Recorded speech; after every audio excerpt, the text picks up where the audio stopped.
I'm going to be talking to you today about tips or lack thereof. And I am maybe I'm confused. Maybe I'm understanding it all wrong. Help me out here because I had a conversation with a gentleman today, right? And he was telling me like, "Wow, like you don't get tips?" And I'm like,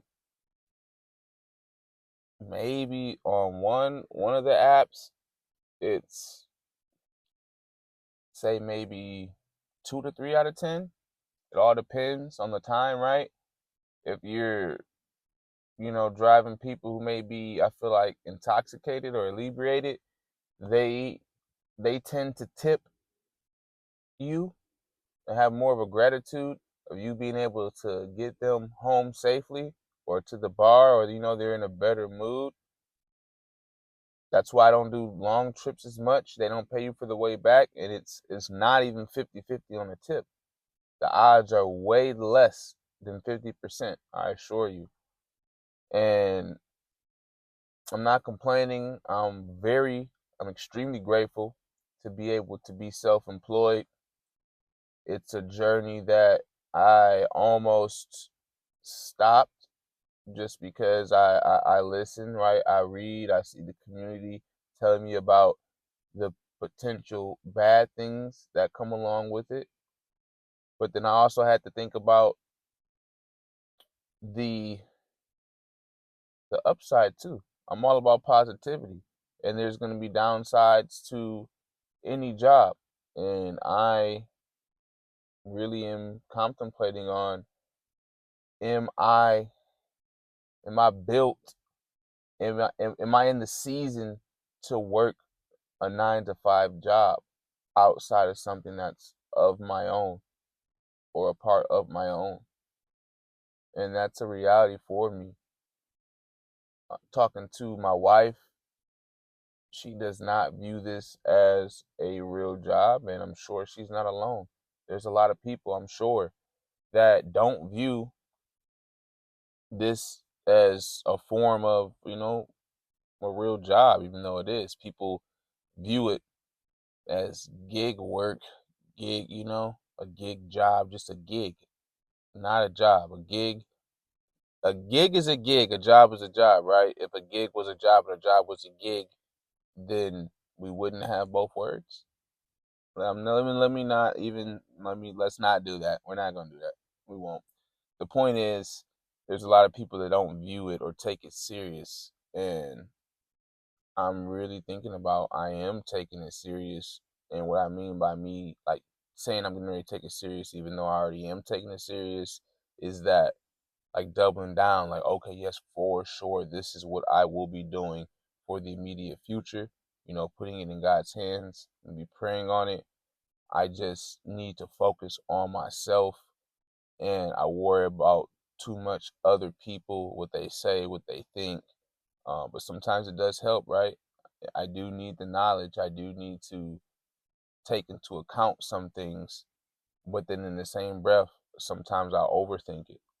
And I was just so ready to do it. Now all of a sudden I heard this. Now I'm like, oh, pump the brakes. But anything can happen.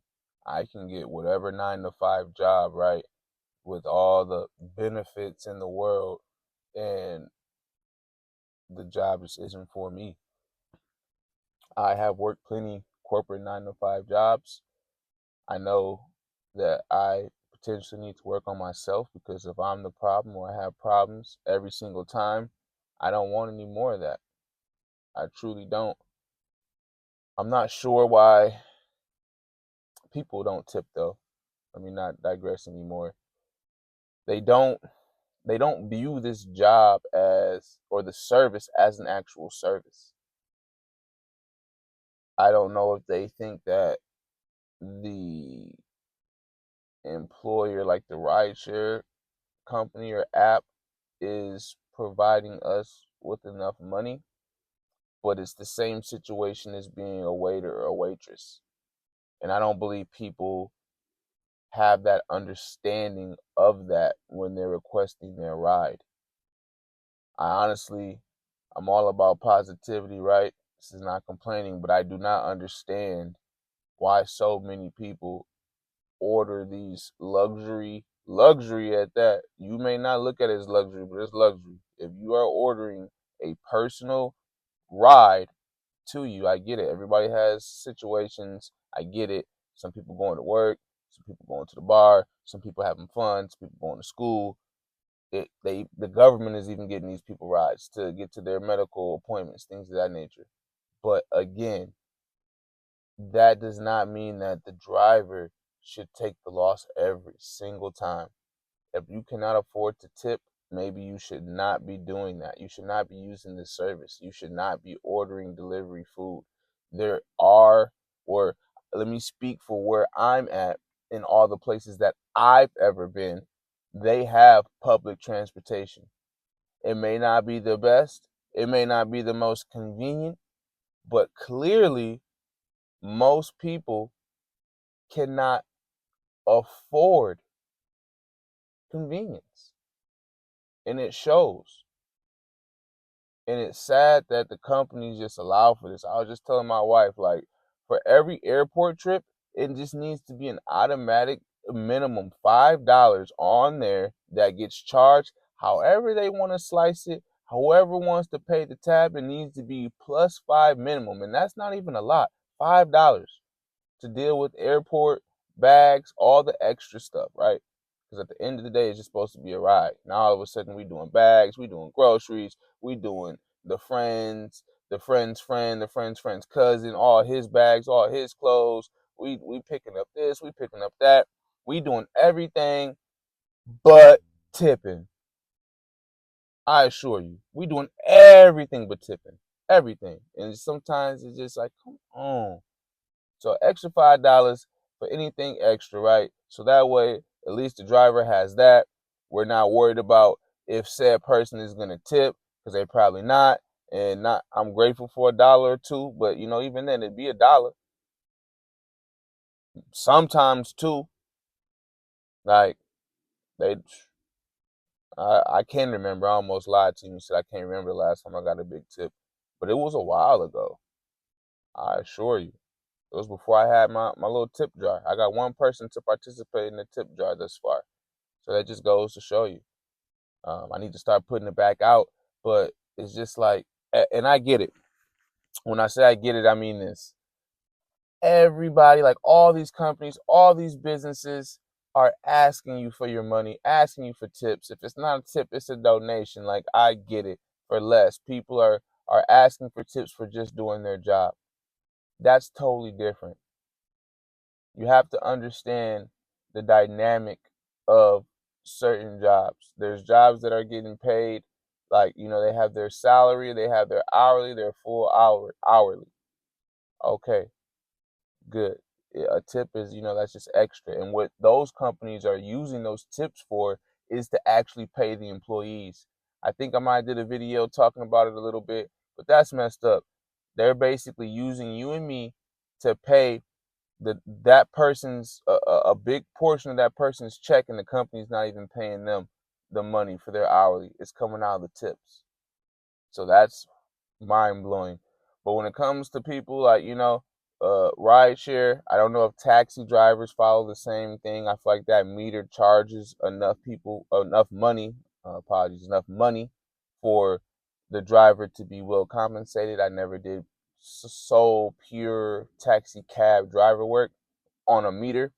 But either way, if the job is not paying you everything that it should, the jobs, the people, the employees relying on tips, I hope it gets better for you. I do know that it can be a struggle. You can say, the times, the money, inflation. Some people say that we're in a recession. I get it. I'm living life just like you. But if you are going to order a ride, order a service, and that service is not fully paid for, just understand that people are living and surviving off of tips. That's a real thing.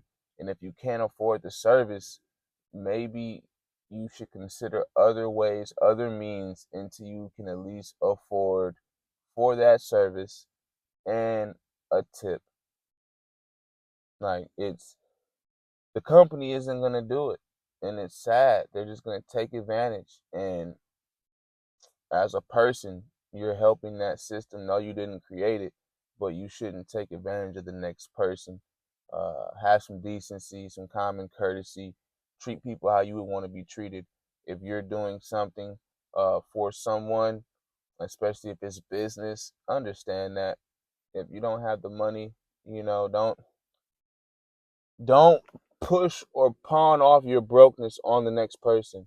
Like, don't have that broke spirit and energy, and then you're like, come on, it's just like a nasty, ugly ripple effect, or just a broke snowball just builds up steam and just adds people. Like, no, let's uplift, let's do this thing right. I'm sorry, I felt myself digressing. Don't stress, stay blessed, let God do the rest. And I love you, family.